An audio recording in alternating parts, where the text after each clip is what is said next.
Welcome. In front of me is a fake Samsung phone, and today I'll show you how to insert SIM and SD card into it. So before I get started, you will need one of these SIM ejector. This comes provided with basically almost every device in a box.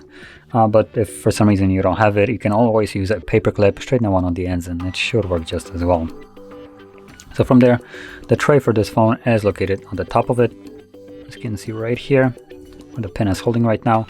Once you push it in, the tray will pop out, and once you take it out, on the other side of it, you will have space for your SIM card and SD card, so you can place each one of them.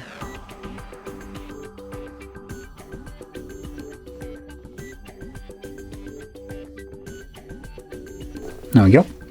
Now, because there's nothing really holding those cards in place, I'm gonna flip the phone over because otherwise they would fall out, and I'm gonna insert it into it. Oh boy, that's not going too well, because those cards aren't necessarily holding in there. So this goes normally, but with the SIM card I'm having a little bit of a difficulty, so let's just continue to try to get this in there. Okay, so I won't insert a SIM card because I'm scared that it's just gonna get stuck in there.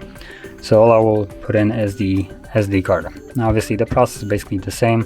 Hopefully your card is sitting on the tray a little bit better than mine. Mine is constantly kind of getting out of it and jamming in while I'm trying to push the tray in.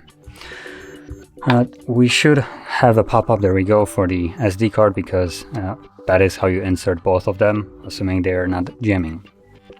So before you actually insert yours, I would recommend you to do it a little bit gently. If it doesn't want to go in as it normally does, then you might have the same problem as I do. Don't force it in there, it might just completely jam and it won't work overall, so I wouldn't recommend doing that. But anyway, that is how you'd insert them, and if you found this video helpful, don't forget to hit like, subscribe, and thanks for watching.